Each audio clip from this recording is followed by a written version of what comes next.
কুহি কুহি শুনিছানে? তুমি মোৰ কাপোৰকেইটা ৰেডি কৰাচোন। এওঁ চাগে মোৰ কথা পাহৰিলেই। অফিচলৈ যোৱাৰ সময়ত সদায় মই তেওঁৰ কাপোৰ কানি টিফিন জোতা সকলো ৰেডি কৰি থওঁ। এতিয়া ঘপককৈ সেই অভ্যাসটো কেনেকৈ সলনি কৰিবনো?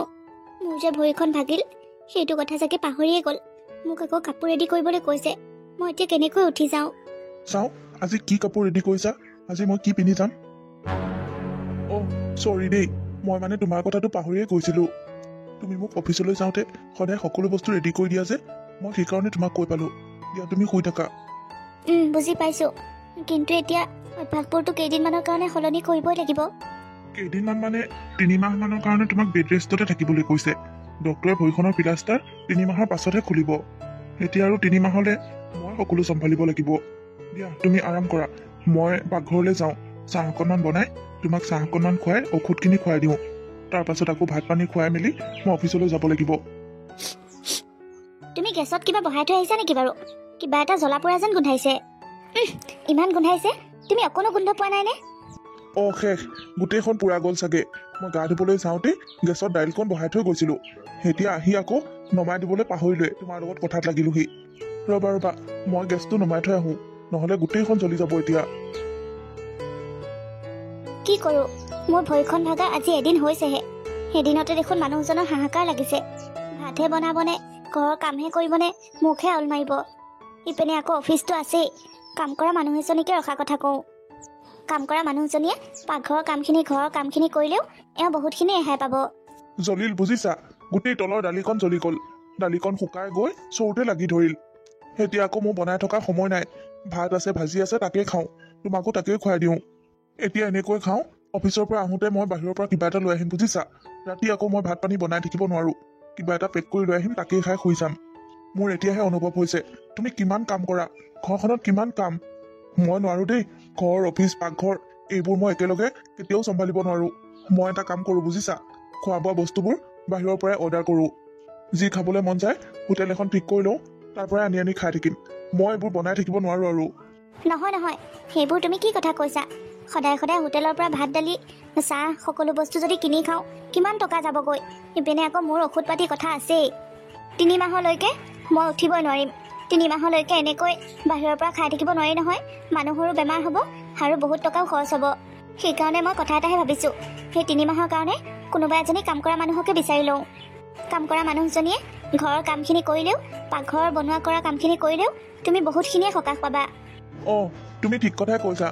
কাম কৰা মানুহ এজনীকে ঠিক কৰি লোৱা ভাল হ'ব। মই আজি অফিচলৈ যাওঁ, লগৰ কেইটাৰ লগত আলোচনা কৰোঁগৈ, ক'ৰবাত কাম কৰা মানুহ পাওঁ নেকি। যদি পাওঁ আজিৰ ভিতৰতে মাতি দিম। তাকেই কৰা তেনেহ'লে। হেৰা, তুমি বহুতে কষ্ট পাইছা নেকি? নাই, ধুনীয়াকৈ বহিব পাৰিছোঁ। তুমি ইমান ধুনীয়াকৈ আনি বহাই দিছা। ক'তা কাম কৰা মানুহজনী দেখোন আহিম বুলি কৈছিল, এতিয়ালৈকে নাহিল যে। আৰু কিমান সময় ৰখি থাকিম তাইৰ কাৰণে? তাইতো আবেলি 4টামান বাজিতে অহা কথা আছিল, এতিয়ালৈকে নাহিল যে। আৰু অকণমান সময় ৰখোঁ, যদি নাহে তেনেহ'লে নাই আৰু, বেলেগ কাৰোবাক বিচাৰিম। কাম কৰা মানুহ বিচাৰি পোৱাটোৱে টান, আৰু বিচাৰি পালেও যিহে দাম লয়। বাইদেউ, মালিক, মোৰ নামটো পিয়া। মই মানুহৰ ঘৰত কাম কৰোঁ। আপোনালোকে মোক মাতি পঠাইছিল বোলে, মই সেইকাৰণে আহিছোঁ। অ' হয় নেকি? তাৰমানে তুমিয়ে পিয়া? আহা সোমাই আহা। 4টা বাজিতে আহিম বুলি সময় দিছিলা, তেতিয়াৰ পৰা আমি ৰখি আছোঁ। ইমান দেৰি কৰিলা কিয়? মানে বাইদেউ, মই দোকান এখনত কাম কৰিছিলোঁ। আজি মালিকে অকণমান দেৰিলৈকে কাম কৰিব কৈছিল, সেইকাৰণে মোৰ অহা দেৰি হ'ল। সেইবোৰ বাৰু বুজিলোঁ। আচলতে মোৰ ভৰিখনত ফ্ৰেকচাৰ হৈছে, সেইকাৰণে মই কাম বনবোৰ কৰিবলৈ পৰা নাই। 3 মাহমান মই বেড ৰেষ্টতে থাকিব লাগিব। তুমি মোৰ ঘৰত সকলো কাম কৰিব পাৰিবানে? সকলো মানে এই ভাত বনোৱা, ঘৰ সাৰা, ঘৰ মোচা, কাপোৰ ধোৱা, সেইখিনি আৰু। মোৰ ভৰিখন যেতিয়ালৈকে ঠিক নহয় তেতিয়ালৈকে মোৰ ঘৰতে কাম কৰি থাকিব লাগিব। ঠিক আছে বাইদেউ, আপুনি যেনেকৈ কয় মই তেনেকৈ কৰিম। হেৰি নহয়, তুমি যে ক'লা এতিয়া দোকান এখনত কাম কৰি আছো বুলি, আমাৰ ঘৰত কাম কৰিলে দোকানখনত আকৌ কেনেকৈ কাম কৰিবলৈ যাবা? আচলতে মই মানুহৰ ঘৰ এখনে বিচাৰি আছিলোঁ কাম বন কৰি চলিবলৈ। মানুহৰ ঘৰ নোপোৱাৰ কাৰণে মই দোকানখনতে সোমাই গ'লোঁ। এতিয়া আৰু আপোনালোকৰ ঘৰখন পাইছোঁ, এতিয়া মই দোকানলৈ নাযাওঁ আৰু ইয়াতেই কাম কৰিম। পিয়া, তোমাক দেখোন দেখিবলৈ ভালেই, তুমি ভাল ঘৰ ছোৱালীজনী লাগিছে। ভাল ঘৰ ছোৱালী হৈ তুমি আকৌ এনেকৈ মানুহৰ ঘৰত দোকানত কিয় কাম কৰা? সেইবোৰ বহুত কথা বাইদেউ। মোৰ মানে নিজৰ মা নাই, মোৰ মাহীমাৰ লগতহে মই আছোঁ। আৰু মাহীমাৰ অত্যাচাৰবোৰতো জানেই। মাহীমাকেনো ক'ত সতীয়া সন্তানক ভাল পায়। মোক মাহীমায়ে কাম কৰিবলৈ কয় আৰু কাম কৰি পইচা নিদিলেহে মোক ঘৰত ভাত খাবলৈ দিয়ে, থাকিবলৈ দিয়ে। নহ'লে মোক ভাত পানী একো নিদিয়ে, তেনেকৈ থৈ দিয়ে। অ' কথাটো শুনি বেয়া লাগিল। একো নহয় পিয়া, মন বেয়া নকৰিবা। কিজানি ভগৱানে আমাৰ দৰে ঘৰ এখনৰ কাৰণেই তোমাক পঠাইছে।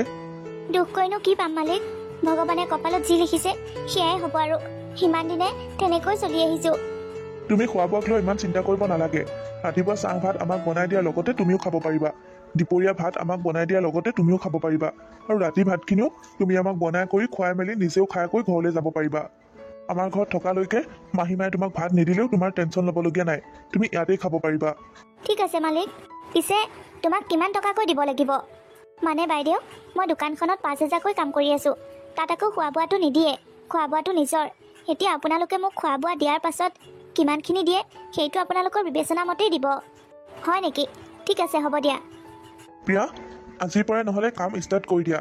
এতিয়া সদ্যহতে আমাক চাহ একাপ খুৱাই লোৱা আৰু নিজেও চাহ একাপ খাই লোৱা। ব'লা, মই পাকঘৰটো দেখাই দিওঁ। তাৰপাছত ভাত পানীখিনি বনাই মেলি আমাক দি নিজেও খাই ঘৰলৈ যাবাগৈ। হেৰা, মই প্ৰিয়াক ঘৰটো দেখাই দিওঁ। আগপেন পিছপেন, পাকঘৰ, বাথৰুম, লেট্ৰিন সকলোখিনি দেখাই দিওঁ। তেতিয়া তাই কাম কৰোঁতে সুবিধা হ'ব। অঁ, যোৱা। এওঁ কি কৰি আছে জানো? অফিচলৈ যাব দেৰি হৈছেনে নাই? ইমান সময় লাগে নেকি গা ধুওঁতে? কুহি, অ' কুহি, চোৱাচোন, মই আজিও টাইডাল বান্ধিবলৈ পৰা নাই। তুমি যদি পাৰা মোক এইখিনি কৰি দিয়াচোন। এই দুদিন যে মই অফিচলৈ গৈছোঁ, কেনেকৈ অফিচ টাইমখিনি পাৰ কৰিছোঁ মইহে জানো। লগৰ গোটেইকেইটাই মোক হাঁহিছে। মোক বোলে কিবা লেতেৰা ফেতেলা যেন লগা হৈছে। টাইডালো ভালকৈ মই মাৰিবলৈ নাজানো। চধলো হৈ গৈছোঁ এইকেইদিন অফিচলৈ। তুমি চেষ্টা কৰি চোৱাচোন, পাৰিবা দিয়া। কিয় নোৱাৰিবা? কেনেকৈনো পাৰিম? পাৰা হয়নো মই এই দুদিন এনেকৈ লেতেৰা হৈ যাওঁনে? তুমি জানাই দেখোন মই এইবোৰ ট্ৰাই চাই মাৰিবলৈ নাজানো। তুমিয়ে মোক সদায় মাৰি দিয়া। মইনো এতিয়া কেনেকৈ উঠি যাওঁ? লৰচৰ কৰিলেও ভৰিখনে কষ্ট পাব। দিয়া, এনেকৈ যাওঁগৈ আৰু। তোমাৰ যদি ভৰিখন ঠিক হোৱা হয়। বাইদেউ, ভৰিখন ঠিক নহ'ল কি হ'ল? মই আছোঁ নহয়। দিয়ক, মই আপোনাৰ টাইপাত মাৰি দিম। এনেওতো বাইদেউ নোৱাৰা কাম বনবোৰ কৰিবলৈকে মোক এইখন ঘৰলৈ মাতিছে। এতিয়া আপোনাৰ টাইডাল আকৌ বাইদেউ বান্ধিব নোৱাৰিলে মই বান্ধি দিব লাগিব। কিন্তু কোনো কিন্তু নাই মালিক, মই ধুনীয়াকৈ বান্ধি দিব জানো। সেই পিয়াজনীয়ে অকণমান বেছিয়ে কৰিছে। বাইদেউ কওক, আপোনাক এতিয়া কি কৰি দিম? পিয়া, এওঁ অফিচলৈ গ'লনে? গ'ল বাইদেউ। আপোনালোকৰ মালিকক ভাত পানী খুৱাই টিফিন দি অফিচলৈ পঠাই দিলোঁ। এতিয়া আপুনি কওক, আপোনাক মই কি কৰি দিব লাগিব? ইমান সোনকালে টিফিনো বনাই হ'ল, ভাত পানীও ৰান্ধি হ'ল। অঁ বাইদেউ, এই পিয়াই সকলো কামেই কৰিবলৈ জানে। আপুনি মোক কি কাম পাচিব কওক? মই সকলো কামতে এক্সপাৰ্ট। হ'ব হ'ব, মই সেইটো বুজিছোঁ। কিন্তু এটা কথা জানানে নাজানা? বেলেগৰ পুৰুষক যে সেনেকৈ গাত হাত দিবলৈ বা টাই পিন্ধাবলৈ সেইবোৰ কৰিবলৈ নাপায়, সেইটো কথা জানানে নাজানা? মানে বাইদেউ, আপুনি নোৱাৰাৰ কাৰণেহে। হ'ব হ'ব, সেইবোৰ বাদ দিয়া এতিয়া। আজি ৰাতিলৈ তেওঁৰ বন্ধু কেইজনমান ভাত খাবলৈ আহিব আমাৰ ঘৰলৈ। অকণমান ভালদৰে ভাত পানীবোৰ ৰান্ধিবা। হ'ব দিয়ক বাইদেউ, কি কি ৰান্ধিব লাগে মোক লিষ্টখন দি দিব, সেইমতে ৰান্ধি দিম। কুহি বাইদেউ, এতিয়া আপোনাৰ ভৰিখন কেনেকুৱা? অকণমান ভাল পাইছেনে? মানে আমি খবৰ এটা লওঁ বুলি ভাবি খবৰে ল'বলৈ পৰা নাই। আজি অফিচ সোনকালে ছুটি হ'ল, সেয়েহে আপোনালোকৰ পিনে ওলাই আহিলোঁ। এতিয়া কেনেকুৱা পাইছে আপোনাৰ ভৰিখন? ভাল পাইছোঁ আৰু। সিমান সোনকালেনো ক'ত ভাল হ'ব? অকণমান দিন লাগিবই। পিছে এতিয়া কাম বন, উঠা বহা, গা ধোৱা সেইবোৰ কেনেকৈ কৰিছে আপুনি? কেনেকৈ কৰিব আৰু? আকৌ এক্সট্ৰা খৰচ এটা বাঢ়িছে। কাম কৰা ছোৱালী এজনী ৰাখি দিছোঁ। দিনটো তাই এওঁৰ লগতেই থাকে। এওঁ সকলো কাম বন কৰা, ঘৰৰ কাম কৰা, পাকঘৰ চম্ভালা। বেচেৰীজনীও বহুত কষ্ট হয়। কাম কৰা মানুহজনী কষ্টক লৈ ইমান মাথা ঘামাব নালাগে নহয়। তাই কষ্ট হ'বই। তাই আমাৰ পৰা পইচা নিনিব জানো? কাম কৰা মানুহবোৰে মিঠা মিঠা কথা কৈ আমাৰবোৰক ফুচলাই ফুচলাই বহুত টকা বাঢ়ি কৰে। অকণমান সাৱধান আকৌ। তাকে, মোৰ ভৰিখন ভাল হোৱালৈহে চাই আছোঁ। সেই ছোৱালীজনীক এৰুৱাই দিব লাগিব কামৰ পৰা। হেৰা, তুমিও সিহঁতৰ লগতে কিয় তেনেকৈ কথা কৈছা? তাই আমাৰ ঘৰখনত কম কাম কৰি থাকেনে? আৰু সিহঁত দুখীয়া হ'ল বুলিয়ে সিহঁতৰ বিষয়ে এনেকৈ ক'ব নাপায় নহয়। আৰু সকলো মানুহ সমান জানো? সকলো বন কৰা মানুহ তেনেকুৱা নহ'বও পাৰে। অঁ, সেইটোও হয় বাৰু।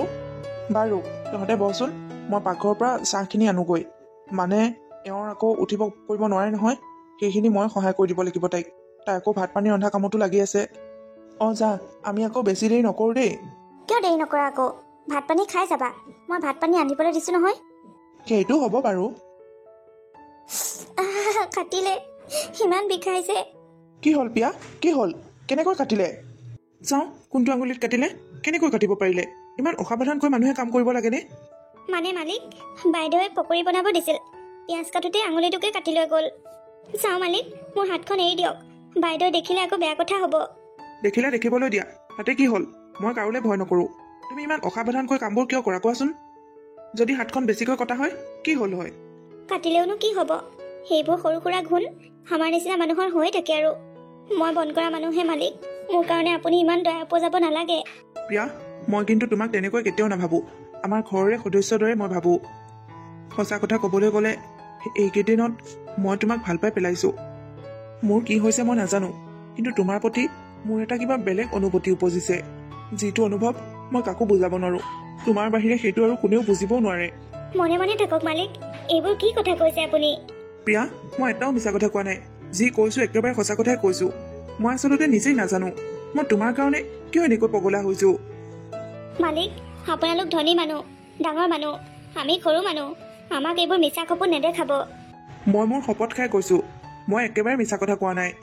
তুমি যদি মোৰ ভালপোৱাক একচেপ্ট কৰা, তেনেহ'লে তোমাৰ মনৰ কথাবোৰ মোৰ আগত ক'ব পাৰা।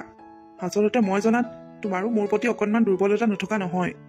তুমি ইমান সুন্দৰী, তুমি আচলতে এইখন ঘৰ বন্ধ কৰা মানুহ নহয়, মালিকনী হৈহে থাকিব লাগিছিল। আচলতে মালিক, সঁচা কথা ক'বলৈ গ'লে মোৰো তেনেকুৱাই কিবা এটা অনুভৱ হয়। অনাৰ পৰতে কেৱল আপোনাৰ আশে পাশে, আপোনাৰ কাষতে থাকিবলৈ মন যায়। আপোনাৰ কথা মনত পৰিলে মোৰ মুখত অট'মেটিক এটা হাঁহি আহি যায়। সেই হাঁহিটো মোৰ বৰ ভাল লাগে। সঁচা কথা ক'বলৈ গ'লে মই গোটেই দিন ৰাতি আপোনাৰ কথা ভাবিয়ে কটাওঁ। হয় নেকি প্ৰিয়া? থেংক ইউ মোৰ ভালপোৱাক একচেপ্ট কৰাৰ বাবে। তোমাৰ মনৰ অনুভূতিবোৰ শুনি ভাল লাগিল। বাৰু, এতিয়া মই ইয়াত দেৰি কৰি থাকিলে আমাৰ এওঁ আকৌ কিবা এটা সন্দেহ কৰিব।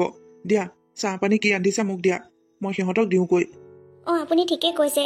কেনেবাকৈ আকৌ বাইদেউ গম পাব লাগিলে শেষে আৰু। মোৰ এইখন ঘৰলৈ অহাই মুধা মৰিব। সেইটো ইমান সোনকালে মই কেতিয়াও হ'বলৈ নিদিওঁ। তুমি একেবাৰে একো চিন্তা নকৰিবা, ধুনীয়াকৈ কাম বন কৰি থাকা। কুহি, শুনাচোন মই কথা এটা কওঁ। কোৱা, কি কথা? মানে এই বিয়াৰ কথা কৈছোঁ। ছোৱালীজনী বহুত ভাল, বুজিছানে? আমাৰ ঘৰত ইমান ধুনীয়াকৈ কাম বনবোৰ কৰিছে। তাইক কিবা এটা গিফ্টহে দিব লাগিছিল। কিহৰ কাৰণেনো তাইক ইমান গিফ্ট দি থাকিব লাগে? যোৱা মাহত দেখোন 1000 টকা বেছিকৈ দিছোঁ কাপোৰ কানি কিনি ল'বলৈ। এতিয়া আকৌ মাহটো পূৰ হোৱাই নাই, মাজতে আকৌ কি গিফ্ট দিব লগা হ'ল? একেযোৰ কাপোৰকে দেখোন সদায় পিন্ধি আহি থাকে। তাইক তোমাৰ যদি কিবা পুৰণা কাপোৰ কানি আছে দি দিবাচোন, সেইবোৰকে পিন্ধক। তাইক আকৌ কাপোৰ কিনিবলৈ পইচা দিছোৱে, তাই কাপোৰ নিকিনি যদি কিবা কৰিছে সেইটো কিবা আমাৰ ভুল নেকি? বাৰু, তুমি যদি কৈছা মই গডৰেজৰ পৰা পুৰণি কাপোৰবোৰ তাইক চাই লৈ যাবলৈ ক'ম বাৰু। এনেও মোৰ সেইজনীক একেবাৰে ভালেই নলগা হৈছে। কেইদিনমানৰ পাছত তাইক কামৰ পৰা এৰুৱাইহে দিব লাগিব। মনে মনে থাকা, তেনেকুৱা কথা নকবা। তাইক কিয় কামৰ পৰা উলিয়াই দিব লাগে? বেচেৰীজনী মাহীমাকৰ অত্যাচাৰ খাই থাকে। ইপিনে আকৌ দোকানত কাম কৰি আছিল, সেইবোৰ সকলো এৰি এতিয়া আমাৰ ঘৰত কাম কৰিবলৈ লৈছে। এতিয়া তাইক এনেকৈ কামত ৰাখি ঘপককৈ উলিয়াই নিথৰুৱা কৰিব কিয় লাগে? কামত ৰাখিছা, ৰাখি থাকা। তুমি কিয় তেনেকৈ কৈছা? মই তাইক এতিয়াই উলিয়াই দিম বুলি কোৱা নাই নহয়। এতিয়াই নহয়, তাইক কেতিয়াও উলিয়াই দিব নালাগে। তাই বহুত ধুনীয়াকৈ কাম কৰে। তাই আমাৰ ঘৰতে কাম কৰি থাকক, আৰু এইবোৰ কথা মোৰ আগত নকবা। আৰে, মানুহজন এনেকৈ হঠাৎ কেনেকৈ সলনি হৈ যাব পাৰে? মই একো ধৰিবলৈ পৰা নাই। মানুহজনে মোক আগতে গালি তুলিও নাপাৰে, আজিকালি মোক গালি তুলি পাৰিবলৈ লৈছে। মই এনেকৈ বিচনাত পৰি থকাৰ কাৰণে তেওঁ চাগে কিবা অসুবিধা হৈছে, সেইকাৰণে এনেকৈ খং কৰা হৈছে মোক। মইনো কি কৰিম এতিয়া? মোৰ ভৰিখন ভাল নোহোৱালৈকেতো মই এনেকৈ থাকিব লাগিব।